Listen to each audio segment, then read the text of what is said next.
This video is brought to you by Greenman Gaming. Click the link below if you want to help support the channel and get some really good discounts on some great games. I think something that everyone can admit when it comes to games is, I think there's always been a certain boss fight where it's just tipped you over the edge a bit and you've just quit the game out of anger, which I know a lot of people will deny this, but I guarantee you it has happened to someone, and it's happened to me many times, right? So I wanted to make a list basically of as many of the boss fights I can think of that made me rage quit and just stop playing the game there and then. And yeah, it's gonna be embarrassing for me, so I need you all to promise not to laugh. I mean it, don't laugh at me. And for this one, I'm actually gonna give a spoiler warning for the following games: Kingdom Hearts 2, Romeo Is, Deadman, Devil May Cry 1, Elden Ring, The Evil Within, Like a Dragon, and Persona 5. So yeah, you've been warned. There's gonna be spoilers for all of these games. Now the first game that comes to mind where I rage quit is Kingdom Hearts 2.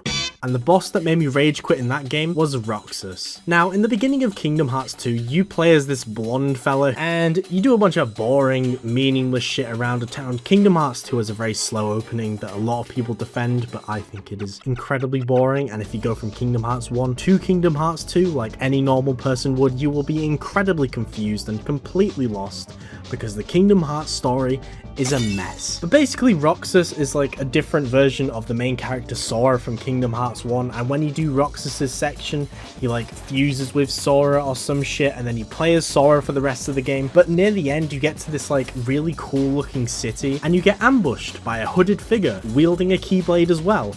And this hooded figure, he's the biggest difficulty spike I've experienced in any action game ever. He bombards you with attacks constantly. Like Kingdom Hearts 2, it's not the easiest game ever, but it's not exactly challenging. Like, you don't really need to engage with the mechanics to get through it, if that makes sense. But when you get to Roxas, the hooded figure, yeah, it's Roxas. You already know it's Roxas. I don't know why I said the hooded figure. It's Roxas. But when you get to him, he's designed in a way where you're supposed to be utilizing all of the mechanics that you've learned, that have been given to you, like all the different magic, the different special devil trigger modes. I don't remember, they call it drive mode or so, I don't remember the name, but you need to utilize all of these things. And when I was playing Kingdom Hearts 2 on the PlayStation 4, I was not really paying attention to it. I was kind of just dawdling my way through the game because I kind of hated playing on my PlayStation 4. Even back then, I just couldn't get into games on the PS4, and that's probably because I couldn't hear any of the games, because the PS4 is a dogshit console that sounds like a jet engine, even when you're playing a PlayStation 2 game. So I died once to Roxas, and that was the first time I died in Kingdom Hearts 2, and I was like, fuck this game,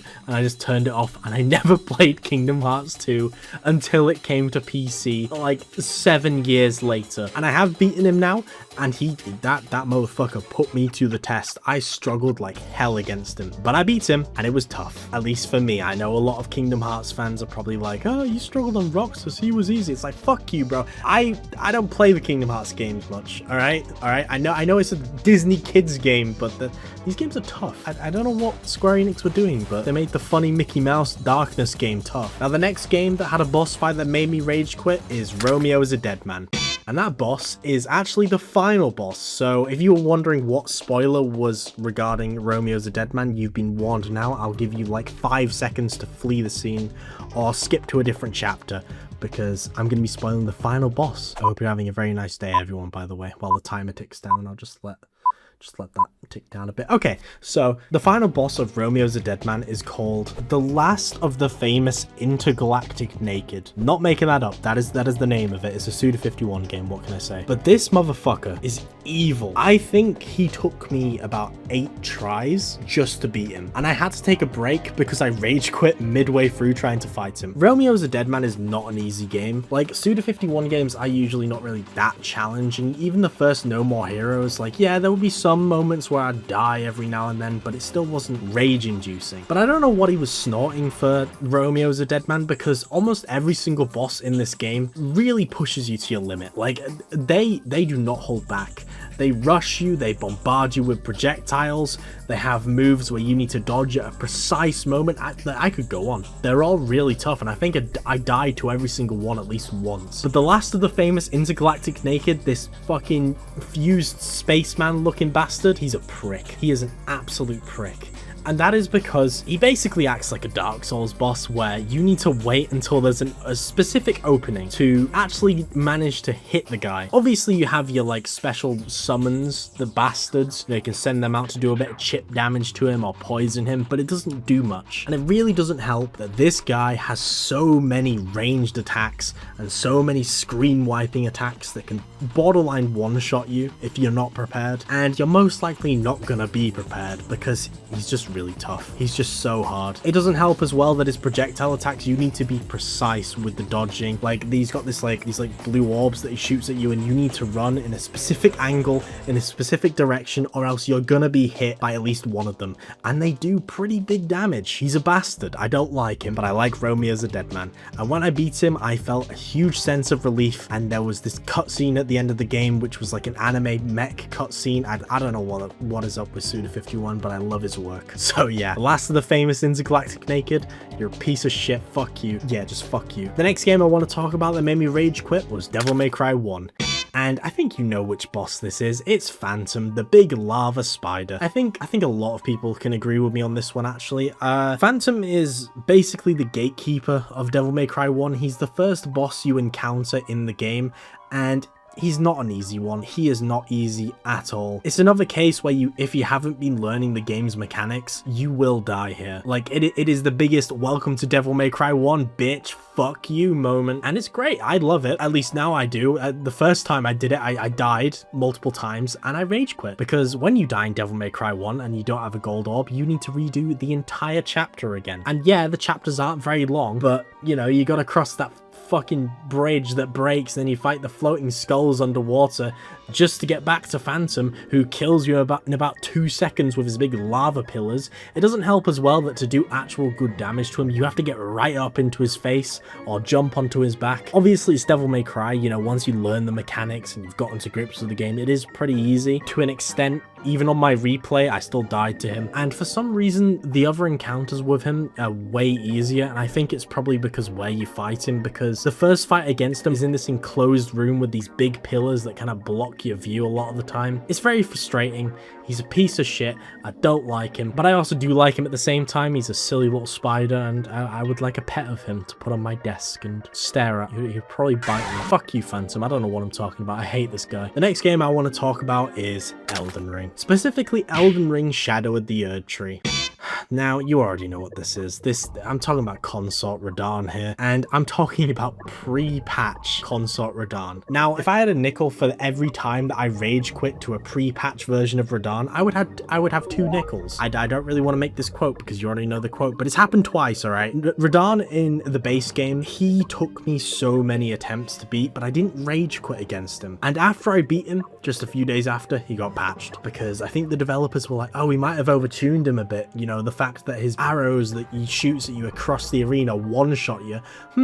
Maybe we should lower the numbers a little bit. And with Consort Radahn, I'm not even afraid to admit it, I had to summon someone to help me beat him before the patch, because the only way you could beat him was with this like weird shield bleed build. If you know, you know. You hid behind this big rock shield and just prodded at him, basically tanking everything, because if you tried playing it legitimately, like dodging all of his moves and all that stuff, you would die in a second. I'm not even joking. His moves were so fast, his damage was just overtuned to hell. He would borderline one-shot you, even if you over-leveled and found all the Skidoo tree fragments. Do you remember the Skidoo tree fragments? You know, that was a whole controversy for some reason. But he was a prick. I hated him, and I summoned someone who helped me out. I was up till 6 AM trying to beat him after quitting the game multiple times, reopening it, and then trying again, then quitting, and then I summoned someone who absolutely helped me clutch him at the end, and then a few days after he got patched. So I'm still yet to fight patched Consort Radahn, but I can tell you this much, pre-patch version pissed me off beyond belief.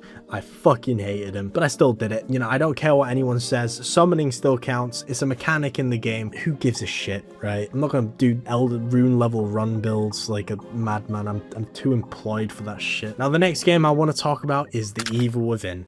Now, the evil within. There's actually quite a lot of bosses I rage quit in this game because, you know, I glaze the hell out of this game, but I can't lie. There's a lot of bosses and moments that are kind of bullshit at times. It's a very punishing game.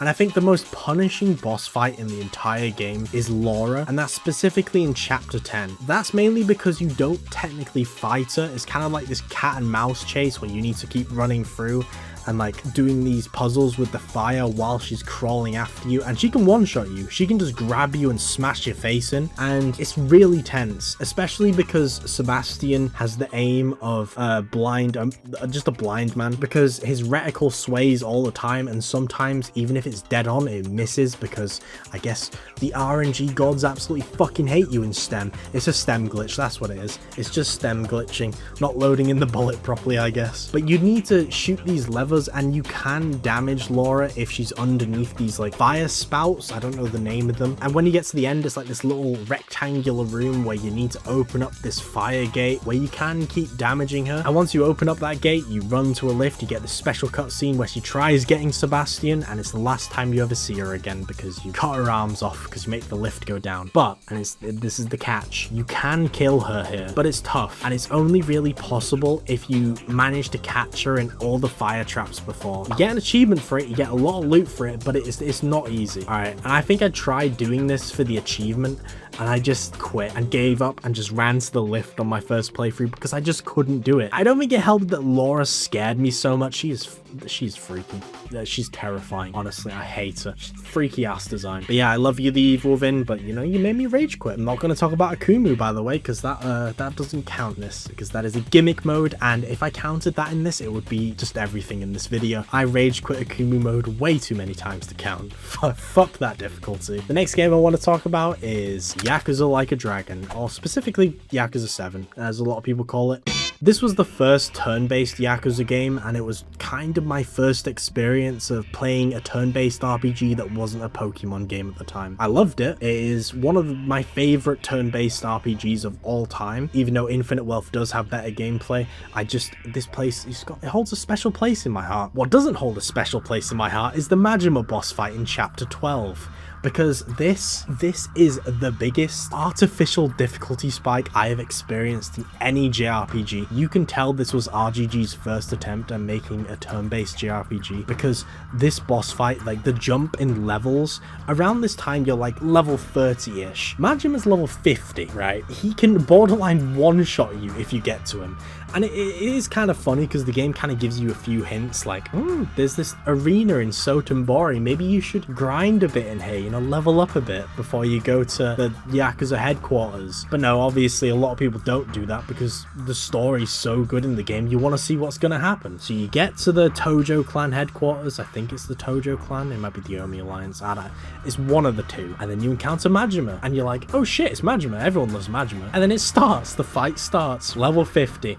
And he's most likely going to one-shot your entire party, but if you do manage to whittle him down just a little bit, like half health, Saejima joins in. You know, Saejima, the guy who fought a bear in Yakuza 5. I rage quit. Alright, I rage quit when this happened. Obviously, I reopened the game and grinded to hell because I wanted to see what would happen, and it did not disappoint me. But I rage quit here. I crashed out because I was like, what the fuck were they thinking here? Evil developers. Fuck you, RGG. Fuck you, Majima. And fuck you, Saejima. I still love you, Yakuza 7, though. You're an amazing game. And anyone who ever plays Yakuza 7, this is your warning in chapter 12. Grind. Just grind like crazy, because from that point, the game ramps up in difficulty. And yeah, any of my friends who have played it, I've always warned them about this section because I don't want anyone else having the same experience I did. Now, the last game I want to talk about is Persona 5.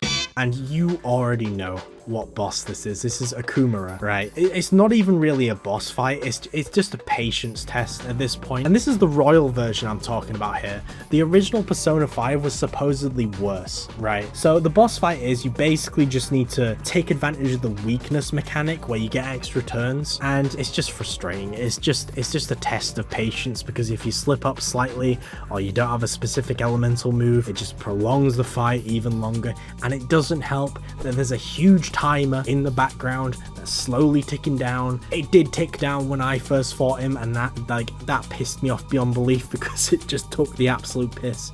And then when I tried it again, we all died. And yeah, I stopped playing. I was like, fuck this game. I took a break, came back, did it first try, as you do usually when you rage quit something. I don't know what it is about that. Like when you calm down a bit, you come back to it.